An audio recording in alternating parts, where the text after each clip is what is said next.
Hey guys, it's Greg. Today we are going to talk about Steamwatchers from Mythic Games. So Steamwatchers is an area control game placed in some kind of post-apocalyptic world where everything is covered with ice and people are trying to survive in this hostile environment. So we have few very interesting mechanics in here. We have very deluxe version of this with the mats and expansions, but in this video we are going to only show you the core game. So just check out this video and see what we think about Steamwatchers. Let's start with the thing becoming more and more important while our shelf of shame is constantly growing. Mythic Games done its homework and Steamwatchers is super easy to get to the table. Short, well-written rulebook means that not only learning the game is easy, but teaching it as well. Same with setup, which takes only a few minutes. I can't recall mature area control game where we started our first session in less than an hour from the moment we have opened the box. And we have played it without any mistakes. Sessions length between 1 and 2 hours is another argument to find time to play Steamwatchers more. Most of the mechanics are similar to these we get used to in area control games. What feels fresh is the steam, represented by transparent bubbles on the map. Controlling steam is a way to score points here, but there comes the tricky part. You need to be the one controlling this area at the turn where the steam is going to disappear, and then transform it into the farm. Bubbles can appear on the map in different quantity, and some areas have more turns to hold the steam before it disappears. However, for each turn you stay in the zone with steam, you need to lose 1 unit. It's a very clever idea because the later you reach the steam, less units you will lose, but at the same time other players can use it to their advantage. Each faction in the game feels and plays differently, having its own strengths and weaknesses, and favoring different types of playstyles. Dose of asymmetry is right on point, enough to spice up the game, but not pushing it too much and making it harder to track the situation on the table, especially for the new players. I really appreciate that designers thought about those players who want to play area control games, but they can't gather more players at the table.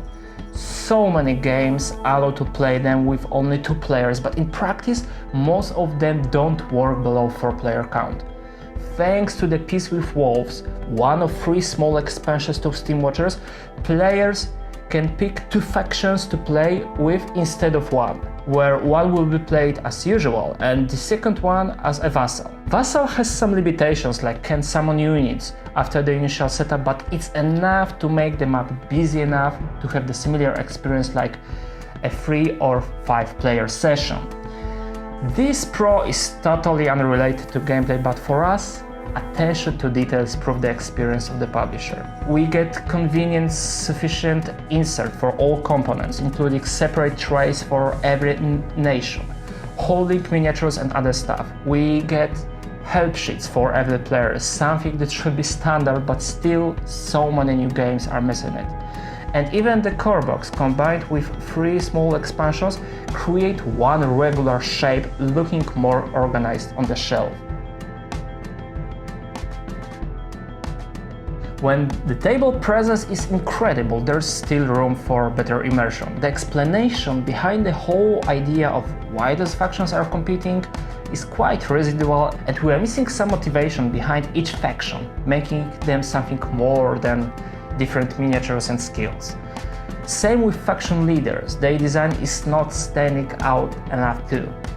A good price for Steamwatchers means some compromises, and miniatures, although detailed, are rather small, and this feeling is only stronger in the comparison with a big empty map.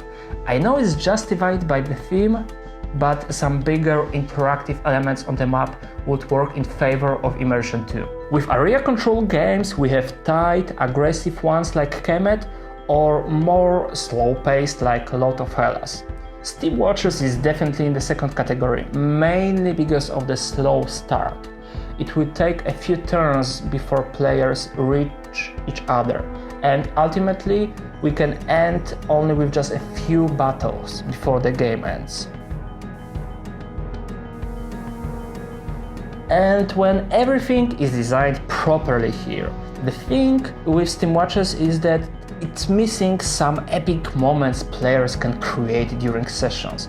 With a huge map, slow beginning, and players' tendency to put Steam in the closest zone to themselves, often the real tight game starts right before it ends. And when we eventually reach the combat, it still lacks excitement and tension we could achieve by a cards usage known from Ankh or Traitor deck from Dune Imperium.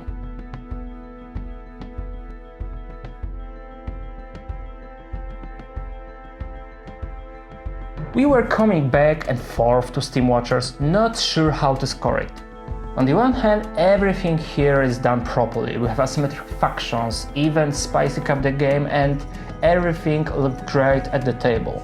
On the second hand, the lack of epic moments and strong emotions at the table we know from many area control games does not make it our first choice when we want to compete with friends. From us, the game gets 7 scratches on 10 possible. Whom we can recommend the game? If you are looking for a complete, greatly looking area control experience and you and your friends prefer less aggressive playstyles, Steamwatchers is the way to go for you. And don't forget, it works nicely for 2 and 3 player sessions as well. That's all for today, see you at the next game.